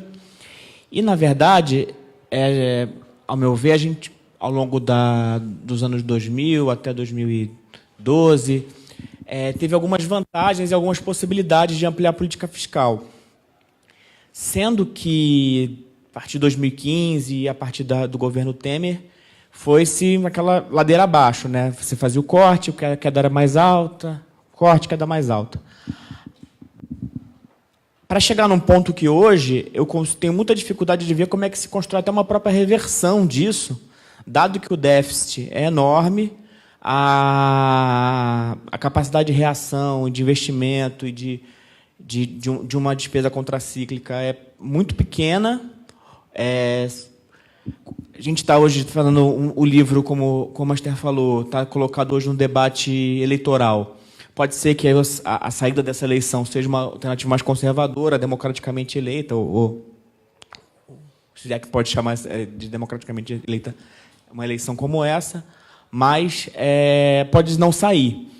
E, se não sair, o quadro fiscal é deteriorado ao ponto de até ter muita dificuldade ao ponto de algumas alternativas já se colocarem, como o uso das reservas internacionais, o quanto... eu queria saber como é que os autores veem esse uso, como os autores veem qual é a potencialidade ou limite num quadro de déficit tão grande de ampliação da política fiscal. Como é que a gente discute quem nos imputa a produção de consequências mais graves ainda no aumento de um déficit, no uso das reservas? Como é que a gente discute isso nesse nível? Porque a contra-propaganda em torno disso, o nível das consequências, essa discussão é muito, muito grave, muito, muito intensa. E se vem, qual é a margem de manobra que o Estado brasileiro tem hoje para enfrentar isso, em quanto tempo e o que significaria?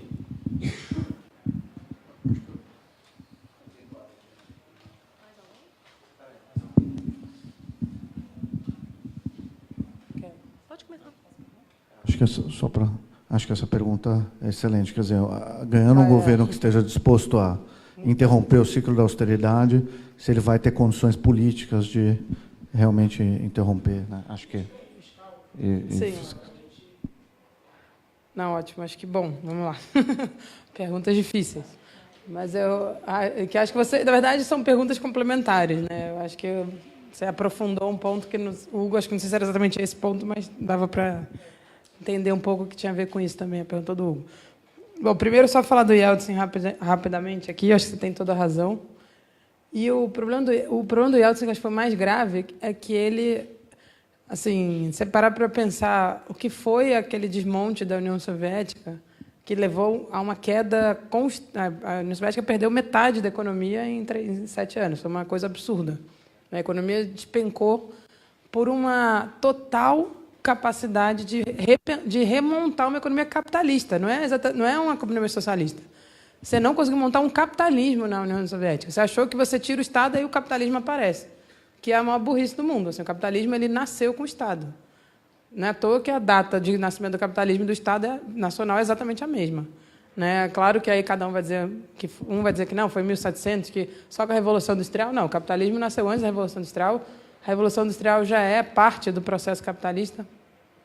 E ela surge justamente com o Estado Nacional. E aí a União Soviética achou que não, você tira o Estado e o capitalismo aparece. E não foi exatamente o oposto que aconteceu. E num desmonte absurdo, com consequências sociais gravíssimas, com consequências econômicas gravíssimas. E aí, só depois de 8 anos, com a saída do Yeltsin, que se começa a remontar a economia, né, da Rússia e de outros países ali da ex-União Soviética. Então, acho que esse ponto ainda é forte por isso, porque ele mostra que é a maior... E aí tem a ver com a pergunta anterior, é achar que a ausência do Estado vai gerar um país capitalista razoável, que é justamente o oposto do que a gente sabe. Né? E aí entra um pouco essa... acho que tem a ver com as perguntas anteriores, que acho que ainda tem a ver um pouco com as medidas de exceção, que é justamente quando você vai retirando qualquer controle numa sociedade capitalista, você vai gerar uma desigualdade com um processo a gente pode chamar aqui no Brasil de mexicanização, que é uma sociedade mais partida do que a gente já tem. Eu acho que a Ana falou esse dado, que esse dado é importante. A gente não tem no Brasil, a gente voltou a ter uma pobreza extrema crescente, né? E um dado que a gente acabou não falando aqui, Bolsa Família, essa é a coisa mais ridícula. O governo faz propaganda para dizer que acabou com a fila do Bolsa Família. Num país que está aumentando a pobreza extrema, caiu o número de famílias que têm acesso à Bolsa, ele diz que acabou a fila. É porque ele realmente parou de procurar as pessoas, que era a busca ativa antes.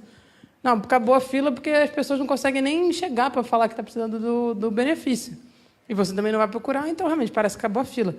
E é óbvio que não é isso que está acontecendo. E aí isso vai gerando um Estado cada vez mais partido, uma sociedade cada vez mais partida, mais desigual, e a solução é mais polícia, mais intervenção e mais força repressora. Né? E aí, como reverter isso dentro da regra do jogo? No início, quando você estava perguntando, Hugo, eu estava pensando, obviamente, o processo eleitoral ajudaria. É suficiente? Não. Porque a gente teve uma reversão disso mesmo com, aparentemente, a regra do jogo funcionando.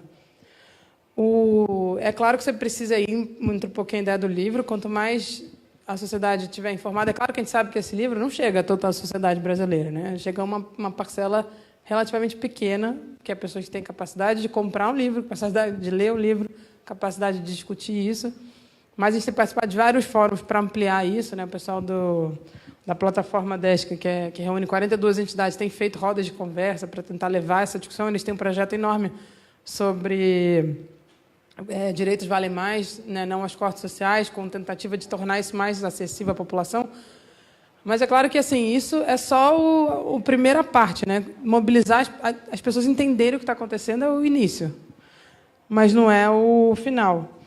Aí, antes de entrar nessa resposta, eu queria só falar se tem espaço. Supondo que a gente consiga que alguém ganhe a eleição, que tenha vontade, que a população esteja totalmente mobilizada, que a gente consiga reverter o jogo político, porque o jogo não é simplesmente ganhar a eleição, é isso que a gente já percebeu, né? Bom, acho que já se sabia antes, mas ganhar a eleição não significa ganhar o poder, né? Isso acho que ficou bem claro para a gente, né? A gente não tinha dúvida, foi didaticamente desenhado que a gente não tinha ganhado o poder, mas, obviamente, ali ficou o que a gente, supondo que a gente ganhe a eleição, que tenha espaço, que a gente consiga ganhar o poder, consiga fazer alguma coisa. Tem que fazer, né? Que aí já é o final da... E aí eu acho que esse ponto é importante entender a lógica aqui. No curto prazo, tende a agravar a situação fiscal. É impossível sair sem agravar a situação fiscal no curto prazo. Impossível. Isso é um problema para o Brasil? Não. O Brasil está quebrado? Não. O Estado do Rio está quebrado? Bom, é que os estados têm uma situação um pouco mais grave do que o governo federal. Não vou entrar nesse detalhe aqui agora, mas o Estado brasileiro, federal, não está quebrado. Isso é óbvio. Não é à toa que a gente, nesse caos todo, a gente continua recebendo dinheiro do exterior, a gente continua emitindo a dívida com a taxa de juros baixa, agora a gente continua fazendo um monte de coisa sem nenhum problema. Você está com déficit lá em cima, a dívida crescente, explodindo, e nada está acontecendo. Então, na verdade, é claro que, no curto prazo, você vai ter que acentuar a questão fiscal, porque você vai ter uma solução que passa por aumento de dívida no curto prazo. É impossível não ser por aí, porque você precisa frear o fundo do poço que a gente está indo. Né? Utilizar reservas, a utilização das reservas ela não tem a ver com a questão fiscal. Isso é bem importante dizer isso. Você usar reserva, o déficit fiscal vai aumentar do mesmo jeito. Você pega a reserva, você traz para o orçamento, ela não entra como receita, isso vai continuar agravando o déficit fiscal. Então, a reserva ela é só uma alternativa para uma, na minha opinião, bastante reduzida de utilização. Eu até sou das pessoas que sou favorável a não utilizar a reserva, mas ainda que você queira utilizar a reserva, ela tem que ser numa margem muito pequenininha, para uma coisa muito... que acho que até tem umas discussões que estão um pouco, na minha opinião, sendo debatidas de forma um pouco... o que está sendo dito, o que está sendo proposto, não está totalmente correto. Né? Em geral, o que se propõe é um fundo que não é exatamente para financiar, é mais para garantir projetos de investimento. Você pode usá-la um pouquinho para isso, a reserva internacional. Mas a gente tem que sempre lembrar que a reserva internacional é que nos deu a possibilidade de ter uma maior flexibilidade na crise internacional de 2008 e 2009. A gente, toda vez que o mundo lá espirrava, a gente morria aqui. O fato de você ter reserva permite que o mundo espirre e você continue marolinha, etc. Então, a gente tem que lembrar que as reservas elas têm um valor, ela tem custo alto, mas ela tem um valor que é muito difícil de medir e ela é como se fosse um grande ativo, como se fosse então, a gente tem que pensar o como usar. Isso não resolve o problema fiscal. Usar reserva não é uma alternativa à questão fiscal. Isso é importante dizer. Ela é só a forma de... Exatamente. Em vez de emitir título, você gera isso. Tem impacto de não aumentar a dívida muito pequeno. Você vai usar o que as pessoas propõem, sei lá, que seja 100 bilhões. Isso faz cosquinha na dívida. Oi? Ela faz cosquinha na dívida. Do ponto de vista de não usar 100 bilhões, ela faz muita cosquinha na dívida. Então, não é isso que vai mudar a nossa situação. Usar a reserva não vai mudar a nossa situação fiscal. A gente tem que, e aí esse é o ponto. A população tem que entender que, para sair, a gente precisa ter um déficit maior no curto prazo. Para sair, precisa fazer isso. Eu preciso tirar a emenda constitucional 95, essa é condição... Assim, essa é uma condição central. Além disso, acentuar a questão fiscal e vamos ter que repensar a forma de financiamento do Estado, que esse é o ponto, para mim, que é o central. É uma grande reforma tributária.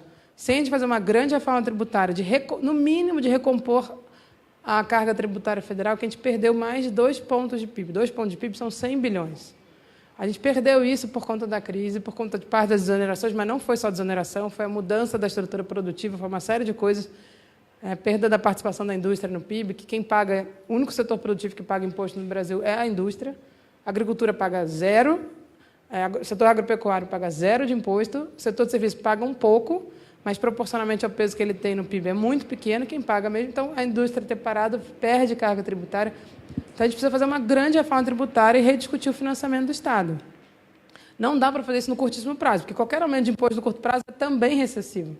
Mas tem que repensar as bases de financiamento justamente para gerar uma situação fiscal mais tranquila no médio prazo. De manter o Estado com capacidade de fazer suas coisas e remudar a estrutura tributária. Por quê? E aí entra o ponto central. Fazer quem não paga imposto no Brasil pagar. A gente tem uma carga tributária, não, na minha opinião, para o nosso PIB, não é uma carga tributária alta, mas é uma discussão que a gente pode fazer, se alguém quiser falar sobre isso. Mas per capita ela é baixa. O gasto que a gente tem per capita, comparado com a Europa, é 1/3 do que a Europa gasta na educação, 1/3 do que gasta com saúde. Então, obviamente, a gente não tem condições de ter um serviço de qualidade da Europa hoje em dia, mas a gente tem uma carga tributária totalmente regressiva. Quem mais paga imposto no Brasil são os mais pobres, não como imposto de renda, mas como imposto sobre os bens e serviços que são consumidos, e quem menos paga imposto são os mais ricos. Se a gente não reverter isso, fazer os mais ricos pagarem mais impostos e rediscutir o financiamento do Estado, aí a gente vai ter um problema permanente, realmente. Mas esse, no curto prazo, é inevitável uma acentuação do problema, que eu não acho um problema, do resultado fiscal, para que a economia volte a crescer, volte a arrecadar, recupere a arrecadação e volte a ter uma situação mais sustentável fiscal. Então, é isso. Bom, 2 perguntas muito difíceis. O Hugo perguntou quais as formas de reverter isso, o Estado que a gente está dentro da institucionalidade burguesa.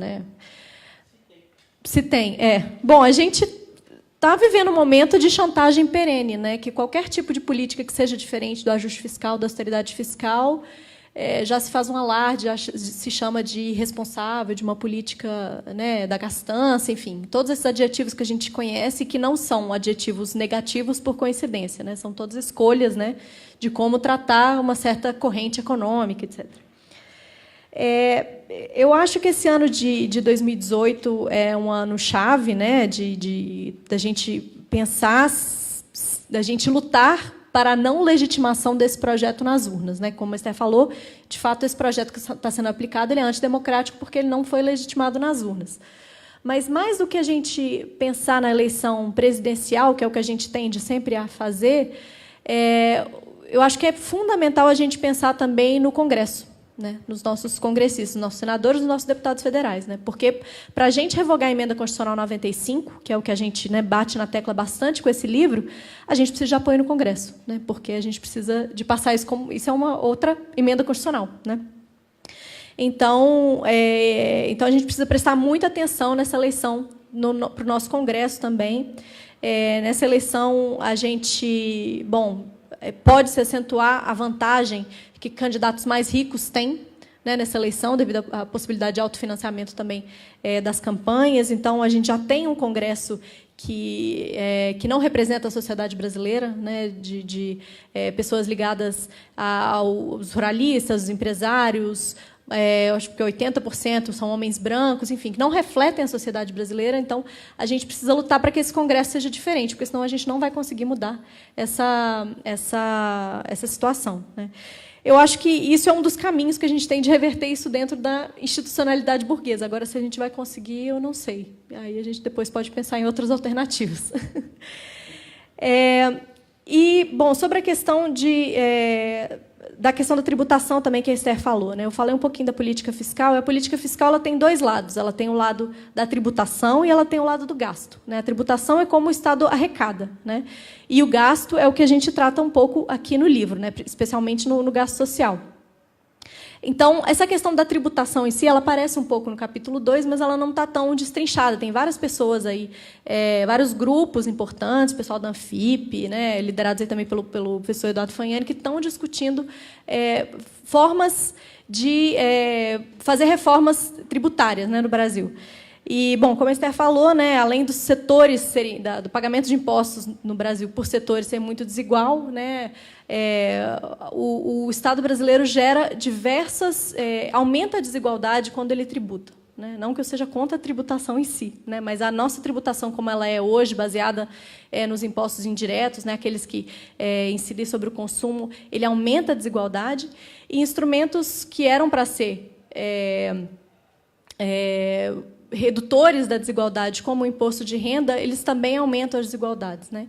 Então, existem diversas propostas aí de, por exemplo, voltar a taxar lucros e dividendos, né, isentar de imposto de renda aqueles que têm renda mensal de até 5 salários mínimos, né? Então, tem diversas formas que a gente pode mexer na nossa carga tributária também, para torná-la mais equitativa, ou que reduza um pouco mais as desigualdades, e também dando algum espaço fiscal para que a gente possa também voltar a investir nesses gastos sociais, né? Então, essa é uma lacuna, né, do livro. Não era um objetivo do livro tratar da questão do lado mais tributário, né, mas é uma face importante também dessa discussão.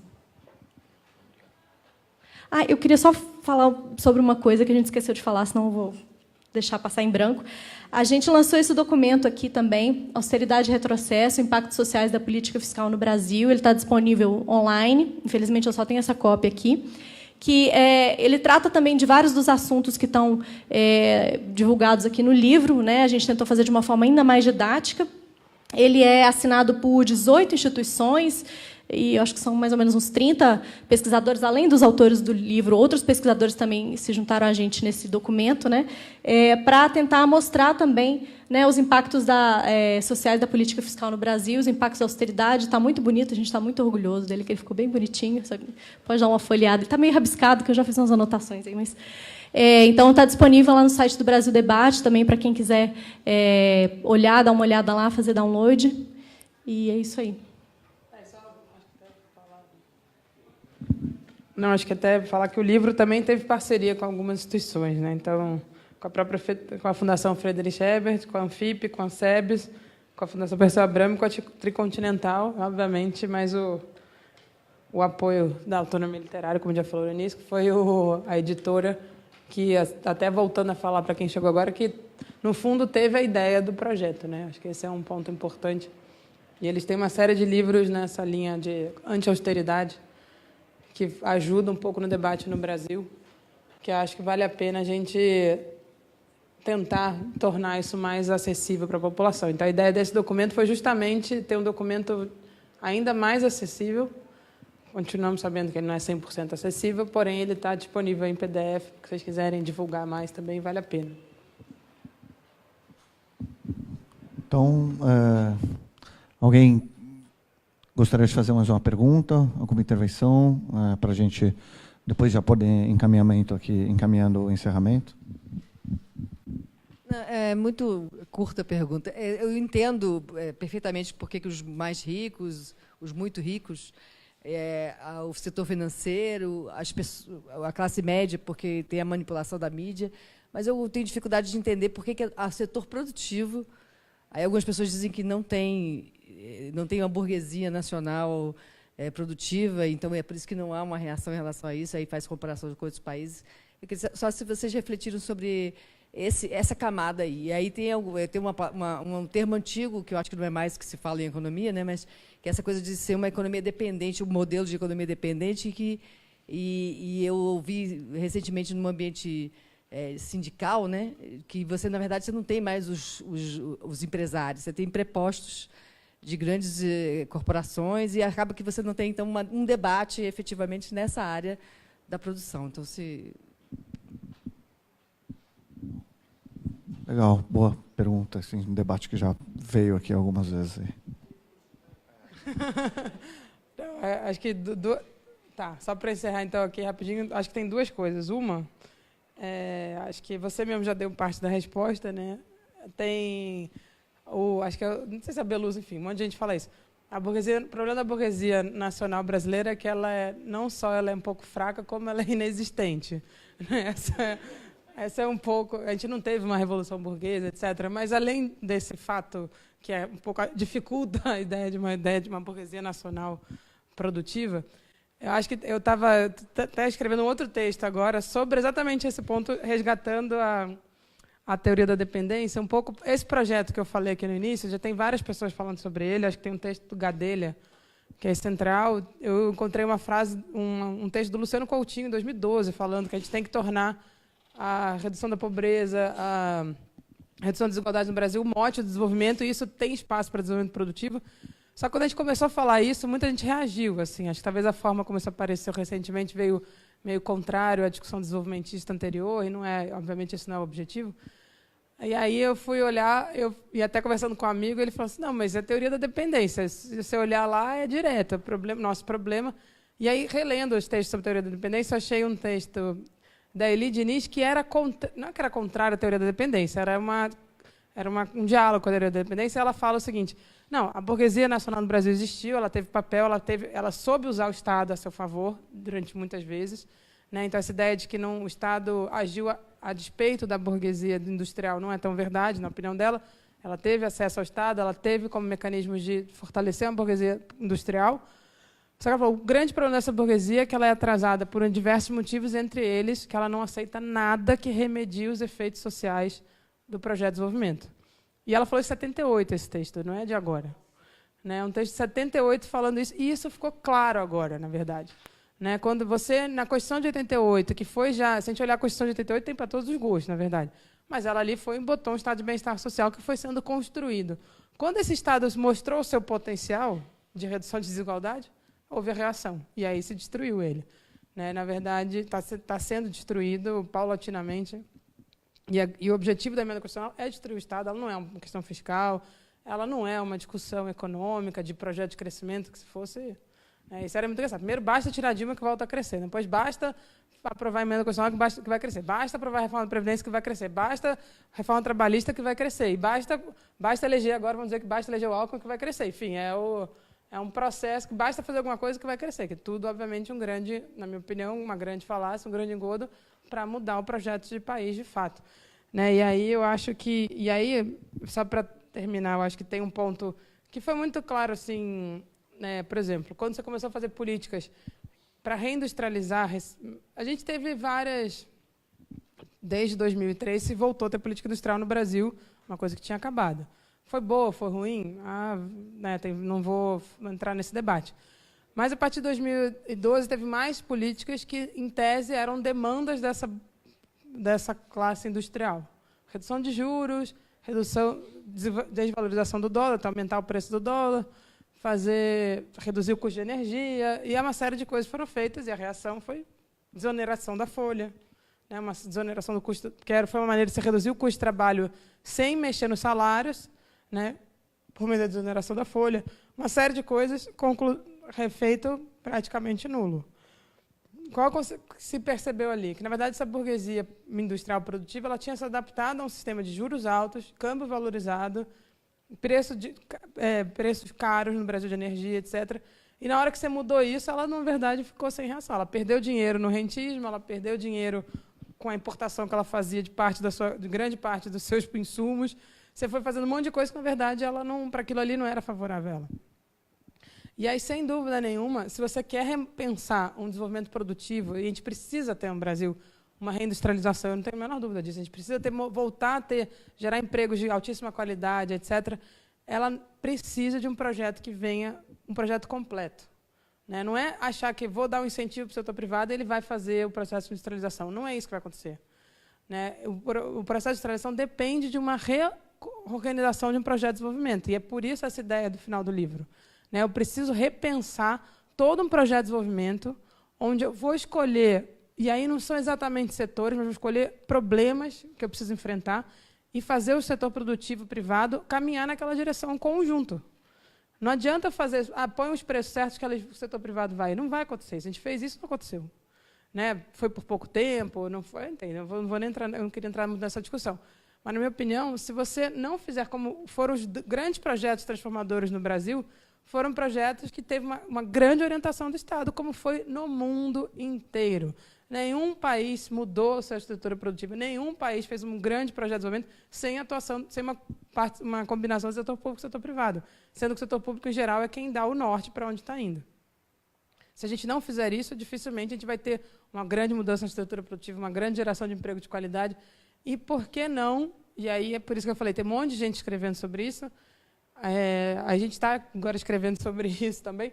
Por que não repensar que esse projeto seja um projeto de redução que tenha como objetivo final a redução da desigualdade, né? E de fato que tenha um país que esteja que você não se preocupe só com a transformação produtiva, mas se preocupe com a transformação produtiva e social combinada, né? E acho que existe espaço para isso e não é claro, existe espaço teórico. O político aí, eu sou economista, não cientista político. Eu posso fazer como os economistas fazem. Né? Vocês conhecem a piada típica de economista. Preso numa ilha deserta, tem um monte de lata, ele fala, suponha que eu tenho um abridor de lata, eu vou resolver todos os... Economistas são isso. Então, desculpa pelo excesso de economicismo aqui. Não tenho nada a acrescentar. Acho que fechou.